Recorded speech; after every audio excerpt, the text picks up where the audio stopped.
Jésus fait des choses extraordinaires. Est-ce qu'un jour, vous auriez imaginé voir, main dans la main, le pape, alors là c'est le pape Léon XIV, Nicki Minaj, la chanteuse un petit peu, qui se met un petit peu trop à poil, et le président des États-Unis, main dans la main, pour s'accaparer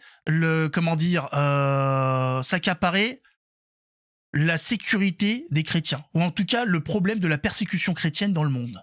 On se dit, non, comment ça, c'est possible, ça arrive ça? Est-ce que c'est même arrivé? Eh ben oui. En ce moment, par rapport à ce qui se passe au Soudan, nous avons ces trois personnalités qui mettent le doigt sur ce problème. Et pas que le doigt, vous allez voir, les choses vont changer. En tout cas pour ce qui est du Soudan. Pour les autres pays, on verra bien, mais il y a du travail à faire. Vous savez que les chrétiens sont énormément persécutés dans le monde, donc c'est compliqué. Voilà, il y a énormément de travail à faire. Ne comptez pas sur les sociétés individualistes, athées, laïques pour faire quoi que ce soit. Vous allez le voir ici même. Mettez un pouce, abonnez-vous et on ouvre les yeux sur ce qui se passe. Premièrement, sur le pape qui a pris la parole sur X par rapport au massacre qui est actuellement au Soudan. C'est avec une grande douleur que je suis les nouvelles tragiques qui nous parviennent du Soudan. Les violences aveugles contre les femmes et les enfants. Malheureusement, ces violences ne sont pas aveugles. Les enfants, les femmes, etc. sont visés parce que chrétiens, tout simplement. Il n'y a pas de violence aveugle. Oh, non. Il manquerait plus que ça. Les gens savent très bien ce qu'ils font. Faut arrêter de les... de les déresponsabiliser de ce qu'ils font. Voilà, quand Satan va corrompre Ève, et Ève qui subit une manipulation aveugle. Non, tout ça est mûrement réfléchi. Ces gens savent très bien ce qu'ils font. Ils savent très bien qui ils attaquent. C'est pas fait à l'aveugle, pas du tout. Les attaques contre des civils sans défense et les graves obstacles à l'action humanitaire causent des souffrances inacceptables. Et oui, mais parce que justement, ils font pas ça de façon aveugle, ils savent très bien ce qu'ils font. Prions ensemble pour que le Seigneur accueille les défunts, soutienne ceux qui souffrent et touche le cœur des responsables. Je renouvelle mon appel pressant. Il n'est pas présent, il est pressant l'appel. C'est maintenant. Il dit hop. Là, je fais un appel. Ding. Allô, qui est là? Voilà. Qui va répondre à l'appel du pape? Appel pressant aux parties concernées pour un cessez-le-feu et l'ouverture urgente de couloirs humanitaires. Enfin, j'invite la communauté internationale à intervenir avec détermination et générosité. Alors générosité, détermination, oui. Générosité pour ceux qui effectivement subissent tout ça. Enfin, il faut surtout les mettre à l'abri, et il va falloir, mais simple, pour les mettre à l'abri, la meilleure façon, c'est de dézinguer tous les enculés qui sont sur place. Voilà, c'est le mieux, parce que on va pas faire comme en France. Vous savez, en France, dans les écoles, les victimes de harcèlement sont priées de dégager et on laisse dans l'établissement les harceleurs, tranquilles. Et qui continuent leur vie dans l'établissement. On va pas faire pareil dans ces pays-là, on va pas dégager, on va pas déraciner ces gens de leur pays pour y laisser les enculés finis. Il va falloir simplement envoyer devant la justice divine toutes ces crapules et permettre aux gens qui sont chez eux de vivre tranquillement. Donc il va falloir être déterminé, très généreux à l'encontre effectivement de toute la saleté qui est sur place. Il va falloir leur donner énormément de plomb, voilà, pour que le travail soit fait et qu'ils puissent être jugés selon leurs actes devant notre Seigneur. Alors, le pape a fait un appel pressant pour que quelqu'un s'occupe de ce qui se passe là-bas, parce que notre Seigneur intervient, mais il faut qu'il y ait une volonté humaine. Voilà, si nous tournons le dos à ces gens-là, notre Seigneur fera peut-être quelques miracles par-ci par-là, mais nous avons notre libre arbitre qui est donné. Le Seigneur, il attend de regarder. Il dit alors, les copains, qu'est-ce que je vous ai enseigné? Qu'est-ce que je vous ai dit? Qu'est-ce que vous allez faire? Et donc, il y a des gens qui ont décidé de répondre. Entre autres, en tout cas de ce qu'on sait actuellement, le président américain Trump, qui vient d'ordonner au Department of War, le département de la guerre pour les non-billings, de se préparer à frapper les tueurs islamistes au Nigeria. C'est vrai que de la part du pape, il n'y a pas beaucoup d'informations sur les victimes, les agresseurs. Malheureusement, il faut être clair, les victimes Ce sont des chrétiens, les agresseurs sont des adorateurs du Coran et du pseudo-prophète Mohammed. C'est voilà, mais que ça plaise ou pas, c'est comme ça les copains. Vous pouvez tourner la chose, vous pouvez effacer ces informations-là, les réalités c'est la réalité. La vérité, c'est la vérité. Elle finira par surgir. Même voilà, avec ces mensonges par omission, mais le problème, c'est qu'on finit toujours par savoir ce qui se passe.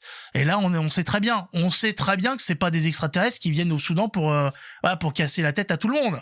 Voilà, on sait à peu près comment ça se passe, puisque ça a été comme ça partout où ils sont venus. Voilà, depuis le 7e siècle, on a à peu près vu ce que ça donnait. Ah, bah oui, mais faut faire un effort. Donc voilà, donc aux islamistes au Nigeria, s'ils ne cessent pas de massacrer les chrétiens, Trump veut maintenant intervenir dans les pays où ça se passe mal. Donc au Nigeria et ailleurs, j'imagine. Les gens sont mitigés, voilà, parce que il y a il y a un mauvais vécu. Il y a une mauvaise expérience de l'intervention américaine. Voilà, l'intervention américaine sous Obama, c'était pas terrible. Sous Bush et compagnie, on a vu ce que ça a donné. Donc les gens, ils disent, ouais, mais est-ce que c'est pour faire comme avant ou là c'est vraiment pour nous aider? Parce que jusqu'à maintenant, quand les Américains intervenaient, c'était chiant, hein. Non, c'était pire. Voilà, ça devenait pire. Donc on s'est dit, finalement, les Américains restaient chez vous, hein. Voilà, continuez à faire les cow-boys, mais chez vous. Donc on attend de voir. Mais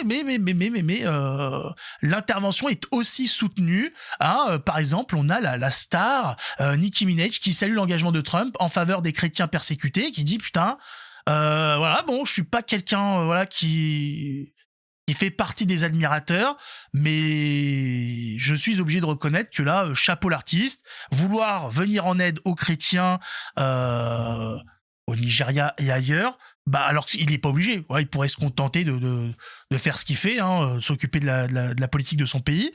Et ben on dit putain chapeau, ça fait plaisir. Si ça peut aider, c'est toujours ça à prendre.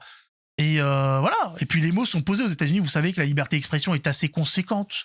Hein, le champ lexical de la liberté d'expression aux États-Unis, ça fait quelques hectares. Ah oui, c'est pas mal du tout. Donc là-bas, les choses sont dites. Alors qu'en France, les propos vont être nuancés. Voilà, on va passer 3 semaines à vous expliquer. Oui, bon alors, faut comprendre les antécédents. Peut-être que vous savez, peut-être que les victimes ont un peu cherché ce qui leur arrive. Oh, on a bien compris. À savoir que Trump, d'ailleurs, continue une politique d'accueil qui avait déjà été mise en place, puisqu'il avait annoncé qu'il accueillait tous les Africains du Sud qui le voulaient, qui étaient persécutés par le gouvernement du pays. Il avait fait la même à l'encontre même des chrétiens européens. si. Il dit ouais, si vous êtes persécutés en Europe pour vos idées, pour votre religion, vous pouvez venir aussi. Bon, Trump, le sauveur des chrétiens, on verra bien ce que ça va donner dans ces pays-là, si ça va ramener plus de bordel qu'autre chose, et on jugera en conséquence. En tout cas, il y a eu une réponse au pape qui a demandé de l'aide. Malheureusement, pour le moment, on a Trump. Voilà, on a Trump, il n'y a rien d'autre. Macron, on l'a pas entendu. Il a pas le temps puisque il est avec sa femme Brigitte, en train de lui illustrer le machin. Et puis pour les autres, pareil, hein, tous ces grands humanistes qui nous cassent la tête à longueur de temps, on les entend pas. Ils sont trop occupés à nous parler de la Palestine, voilà, à nous parler des Ouïghours, etc., pour s'occuper des chrétiens massacrés à travers le monde. Ça les intéresse pas grandement. Donc en tout cas, merci au pape bien évidemment de mettre ces problèmes en avant. Merci à Trump d'y avoir répondu et on espère avoir une plus grande réponse et surtout de régler vraiment le problème, de pas mettre un pansement en nous disant bon on va déplacer les gentils, hein, ces gens qui souffrent dans tel pays, etc. Non, éradiquons le mal. On est là pour éradiquer le mal. On n'est pas là pour le laisser se multiplier là où il est. On est là pour y mettre fin, ou en tout cas le diminuer le plus possible. Parce qu'on ne peut pas éradiquer le mal, vu qu'il est présent en chacun de nous, vous le savez, depuis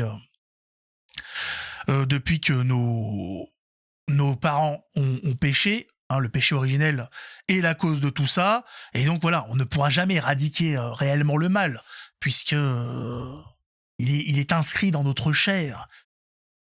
mais on peut lutter sur son influence, sur son importance, pour l'affaiblir le plus possible. Donc, prions, comme le demande le pape, pour que les choses s'améliorent, et demandons à ceux qui peuvent agir de le faire, parce que ça fonctionne comme ça. Hein, il faut agir pour que le Seigneur nous aide. Le Seigneur ne peut pas aider un type qui est affalé et qui bouge pas. Il faut se bouger le cul, et ensuite on a un coup de pouce du bon Dieu. Mais pour qu'il y ait un coup de pouce, il faut qu'il y ait un mouvement, il y ait une impulsion, il y ait quelque chose. Sinon, ça ne fonctionne pas. À partir de rien, il se passe rien. On est clair. En tout cas, mettez un pouce, abonnez-vous, et on se retrouve dans une prochaine vidéo. Que Dieu nous garde. Ciao tout le monde.